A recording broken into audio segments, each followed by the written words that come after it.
Hello everyone, welcome to tech Sharmit. आज के इस सेशन में हम मेडिकल टर्मिनोलॉजी से रिलेटेड कुछ और ऐसे रूट वर्ड को डिस्कस करेंगे जिनकी हेल्प से आप किसी भी टर्मिनोलॉजी का मीनिंग आइडेंटिफाई कर सकते हो। ठीक है, ये जो रूट वर्ड्स हैं वो most commonly used root words हैं, इसलिए मैं इसको एक्सप्लेन करते टाइम आपको कुछ एग्जांपल्स भी बताऊंगा, जिससे कि फिर बाद में अगर आप कभी इंटरव्यू या किसी एग्जाम में अगर आपको कोई मीनिंग फाइंड आउट करना है किसी मेडिकल टर्मिनोलॉजी का, तो वो भी आप कर पाओगे। ठीक है, तो सेशन सेम वे में प्रोसीड करूंगा। पहले आपको मैं रूट वर्ड का मीनिंग बता दूंगा, कौन कौन से रूट वर्ड हम पढ़ रहे हैं, और फिर उसके बाद में उससे रिलेटेड एग्जांपल्स कवर करेंगे। बट सेशन शुरू करने से पहले जस्ट एक रिकमेंडेशन है कि अगर अभी तक आप लोगों ने पहले वाले सेशंस नहीं देखे हैं तो आप पहले उनको देख सकते हो, क्योंकि ये जो पूरी प्लेलिस्ट है एक प्रॉपर सीक्वेंस और सिंक में है। तो अगर आप उसको सिक्वेंशियली फॉलो करोगे तो और भी ज़्यादा इजी होगा आपके लिए ऑनगोइंग टॉपिक को समझना और उसको उस एग्जाम्स के अंदर टर्मिनोलॉजी को आइडेंटिफाई करना। ठीक है, तो स्टार्ट करते हैं। एक बार छोटा सा रिकैप मैं दे देता हूँ रूट वर्ड के बारे में। तो रूट वर्ड एक ऐसा वर्ड है जो किसी भी मेडिकल टर्मिनोलॉजी की 90% से ज़्यादा इन्फॉर्मेशन आपको प्रोवाइड करता है। रूट वर्ड जो होगा वो बिगिनिंग में भी हो सकता है, मिडिल में भी हो सकता है और रिपीटेटिव भी हो सकता है। रूट वर्ड वो वर्ड है जो उसका कोर मीनिंग बताता है। ठीक है, किसी भी टर्मिनोलॉजी का अगर कोई कोर मीनिंग बताए कोई वर्ड तो उसको हम बोलते हैं रूट वर्ड। ठीक है, मोस्टली आप देखोगे कि जो रूट वर्ड है वो रिलेटेड होता है किसके, बॉडी पार्ट के, ऑर्गन सिस्टम के। तो इस तरह से आप रूट वर्ड को आइडेंटिफाई कर सकते हो। अब होता क्या है, काफी लोग रूट वर्ड में और प्रीफिक्स में कंफ्यूज होते हैं, बट ऐसा नहीं है। रूट वर्ड भी पहले हो सकता है, ऐसा जरूरी नहीं है कि हर बार प्रीफिक्स ही पहले यूज हो, रूट वर्ड भी पहले हो सकता है। बस आपको आइडेंटिफाई करना पड़ेगा कि वो बॉडी पार्ट या कोई ऑर्गन सिस्टम से रिलेटेड है या नहीं। ठीक है, अब आज का पहला एग्जांपल देखते हैं। पहला रूट वर्ड, तो पहला जो रूट वर्ड है वो हमारे पास है फ्रेंच या फ्रेंजो। फ्रेंच या फ्रेंजो। ठीक है, इसका मीनिंग क्या होता है, थ्रोट। तो कोई भी टर्मिनोलॉजी में अगर थ्रोट से रिलेटेड इंफॉर्मेशन होगी तो उसको हम डिनोट करेंगे किससे, फ्रेंच या फ्रेंजो से। कई बार आपको ओ मिलेगा, कई बार उसमें ओ एडेड नहीं होगा। एग्जाम्पल देखते हैं। फ्रेंजाइटिस। फ्रेंजाइटिस मतलब थ्रोट इन्फ्लेमेशन। अब हमें इसीलिए मैंने आपको कहा था कि अगर आपको सफिक्स पहले पता है तो अब आप इजीली बता सकते हो कि आइटिस का मतलब क्या होता है, इन्फ्लेमेशन। फ्रेंच का मतलब क्या होता है, थ्रोट। तो अगर थ्रोट में इन्फ्लेमेशन हो तो उसे हम क्या बोलेंगे, फेरेंजाइटिस। ठीक है, उसी तरह से अगर उसी डिजीज को इंट्रोस्पेक्ट करने के लिए, उसको डायग्नोस करने के लिए जो हम इंस्ट्रूमेंट यूज करते हैं उसको बोलते हैं फ्रेंजोस्कोप। फ्रेंजोस्कोप। ठीक है, तो सपोज कोई एक पेशेंट है जिसको फ्रेंजाइटिस हुआ है, मतलब थ्रोट इन्फ्लेमेशन हुआ है, तो उसको ट्रीटमेंट देने के लिए हम पहले उसका, डॉक्टर्स क्या करते हैं, पहले उसको एग्जामाइन करते हैं। तो एग्जामाइन करने के लिए जो स्कोप यूज होगा, जो डिवाइस यूज होगा, जो इंस्ट्रूमेंट यूज होगा, उसे हम बोलेंगे फेरेंजोस्कोप। Clear, fine. सो ये हो गया हमारा थ्रोट। अब बात करते हैं आई के बारे में।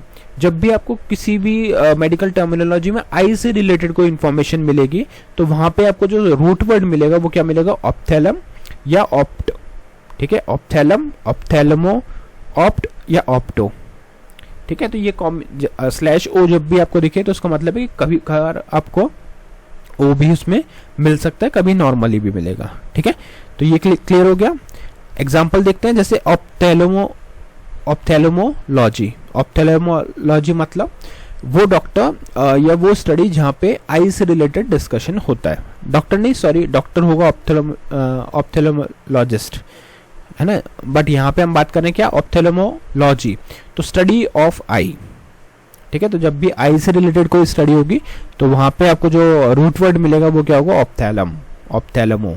ठीक है, यहाँ पे ओ यूज हुआ है साथ में, ऑप्थेलमो। इसी का अगर सेकेंड एग्जाम्पल हम देखें तो वो क्या है, ऑप्टोमेट्रिस्ट। क्या है, ऑप्टोमेट्रिस्ट, जो आई एग्जामिनर होता है। कई बार आप लोगों ने आई चेकअप कराया होगा, तो वहां पे जो आई चेकअप कर रहा है, जो उसका एग्जामिनेशन कर रहा है, वो क्या कहलाएगा, वो कहलाएगा ऑप्टोमेट्रिस्ट। ऑप्टोमेट्रिस्ट। ठीक है, तो ये क्लियर हो गया। दो रूट वर्ड हमने देखे, फ्रेंजो, ऑप्थेलमो। फ्रेंजो जो होगा वो रिलेटेड होगा थ्रोट से, और ऑप्थेलमो जो होगा वो रिलेटेड होगा आई के। अब हम देखते हैं नेक्स्ट एग्जाम्पल। नेक्स्ट हमारे पास कॉन्डर, CHONDR या कॉन्ड्रो। ठीक है, अब ये कब यूज होता है, ये तब यूज होगा जब भी आपके पास कोई इंफॉर्मेशन होगी कार्टिलेज से रिलेटेड। ठीक है, कार्टिलेज से रिलेटेड कोई भी इंफॉर्मेशन होगी तो उसके लिए हम जो जो रूट वर्ड यूज करेंगे वो होगा कॉन्डर, CHONDR या कॉन्ड्रो। एग्जाम्पल्स देखते हैं। पहला एग्जाम्पल है हमारे पास कॉन्ड्राइटिस। क्या है? कॉन्ड्राइटिस। अब आइटिस इसीलिए हमने क्या पहले प्रीफिक्स और सफिक्स पढ़ लिया क्योंकि अब आपको बस रूट वर्ड पहचानना है और फिर आप इजीली अपने टर्मिनोलॉजी को बता सकते हो, वो सिंपल हो जाएगा आपके लिए, राइट। तो जैसे हमने यहाँ पे देखा हमारे पास क्या कॉन्ड्राइटिस। आइटिस क्या होता है? इन्फ्लेमेशन। कॉन्डर, CHONDR क्या होगा? कार्टिलेज। तो कार्टिलेज में कोई इन्फ्लेमेशन है तो उसको हम डिनोट करेंगे कॉन्ड्राइटिस से, ठीक है।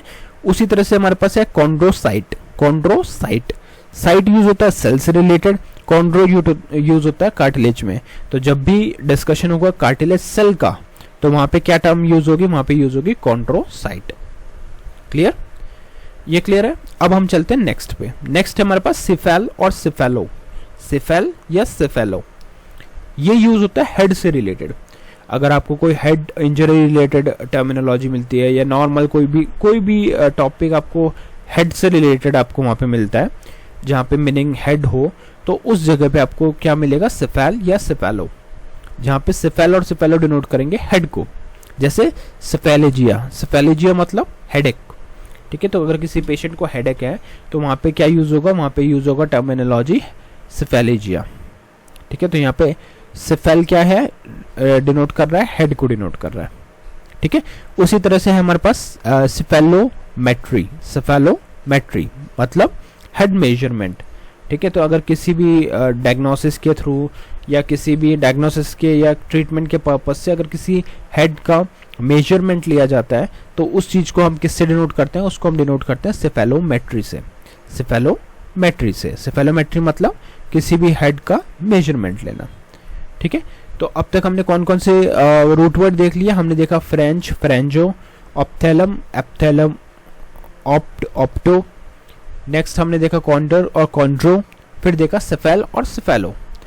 अब हम बात करेंगे दो और ऐसे रूट वर्ड जो हम फ्रीक्वेंटली आप लोगों को दिखेगा मेडिकल टर्मिनोलॉजी में, जो है क्रेनाई और क्रेनियो। क्रेनी और क्रेनियो जो रिलेटेड होता है स्कल से, ठीक है। जैसे क्रेनियोटमी, क्रेनियोटमी इसका मतलब क्या हो गया? Skull incision. अब ऑटोमी का मीनिंग हमने देखा था कि इंसिजन से रिलेटेड कोई इंफॉर्मेशन होगी तो वहां पे ये यूज होगा क्रेनियो, है ना। तो अगर स्कल के अंदर कोई भी इंसिजन होता है तो उसको हम क्या डिनोट करते हैं? उसको डिनोट करते हैं क्रेनियो से, क्रेनियो ऑटोमी से। उसी तरह से किसी रीजन से अगर स्कल को रिमूव किया जाता है मेडिकल रीजंस की वजह से, तो वहां पे जो टर्मिनोलॉजी यूज होगी कंप्लीट वो होगी क्रेनिएक्टमी, वेयर एक्टमी जो होगा वो क्या डिनोट कर रहा है? वो डिनोट कर रहा है surgical removal of a body part. Which body part? Skull. That's why we are using the craniectomy. Craniectomy. Skull removal. इसके बाद वाली जो रूट वर्ड है वो आई थिंक आप लोगों को सबको ऑलरेडी पता होगा क्योंकि काफी पॉपुलर है, डेंटिस्ट। आप लोगों ने सबने सुना होगा। तो वहां पे जो डेंट कीवर्ड या डेंटो कीवर्ड जो रूट वर्ड जो होता है उसे हम यूज करते हैं टीथ से रिलेटेड कुछ शो करने के लिए, ठीक है। तो टीथ से रिलेटेड कुछ शो करना है तो डेंट या डेंटो या फिर ओडोंट और ओडेंटो, ये भी एक टर्मिनोलॉजी है जो लेस पॉपुलर है एज कम्पेयर टू डेंट, क्योंकि डेंटिस्ट हम नॉर्मली देखते हैं, डॉक्टर्स को देखते हैं, है ना, एडवर्टीजमेंट में भी ये सुना है। बट ओडेंट और ओडेंटो बहुत उतना ज़्यादा पॉपुलर नहीं है as compared to dentist. But दोनों किसके लिए यूज होता है? दोनों यूज होगा टीथ से रिलेटेड। कोई भी अगर एग्जामिनेशन है, कोई भी प्रॉब्लम है और टीथ से रिलेटेड, तो वहां पे ये इन दोनों में से कोई एक वर्ड आपको मिलेगा। ऑल्टरनेटिव भी हो सकते हैं, ये मैंने आपको पहले ही बताया था कि हर रूट वर्ड का, हर प्रीफिक्स का, हर सफिक्स का ऑल्टरनेटिव मिलेगा। बट जितना ज्यादा हम यहाँ पे प्रैक्टिस करेंगे उतना ज्यादा आपको इजीली समझ में आएगा। तो एग्जांपल हो गया इसका डेंटिस्ट और ओडोंटोलॉजिया। ओडोंटोलॉजिया मीन्स टूथेक, ठीक है। तो ये सारे जो रूट वर्ड्स हैं बहुत इंपॉर्टेंट हैं। आप लोगों को क्या करना है? इनको वन बाय वन प्रैक्टिस करना है। इनके एग्जांपल्स और खुद से आप एक्सप्लोर कर सकते हो। इनफैक्ट अगर आपको कुछ नए इससे रिलेटेड एग्जांपल्स मिलते हैं तो आप उसको कमेंट सेक्शन में भी पुट करो, जिससे क्या हुआ कि अगर किसी को और एग्जांपल्स देखने हैं तो वो सिंपली वहां से रेफर कर सकता है। और प्रैक्टिस के लिए मैं आपके हर सेशन के एंड में क्वेश्चन देता हूं। जैसे आज का क्वेश्चन है, what is the meaning of ot OT और OTO रूट वर्ड। इसको मैंने एक्सप्लेन किया है ऑलरेडी डिटेल में, तो मुझे लगता है कि आप सबको इसका आंसर पता होगा। इन केस नहीं पता तो आप सिंपली रेफर कर सकते हो पहले वाला सेशन, और वहां से समझ के फिर आप इस क्वेश्चन का आंसर कमेंट सेक्शन में दे सकते हो। और जिन्हें ऑलरेडी इसका आंसर पता है उनसे मेरा रिक्वेस्ट है, प्लीज अपना नॉलेज शेयर करो कमेंट सेक्शन में, जिससे बाकी लोग भी उससे रेफरेंस ले सकें। और जो कंसिस्टेंटली करेक्ट आंसर शेयर करेंगे उनके आंसर को अपन स्पॉटलाइट भी करेंगे। तो आज के लिए इतना ही था, नेक्स्ट सेशन में बाकी टॉपिक डिस्कस करेंगे। So thank you for watching टेक्शन।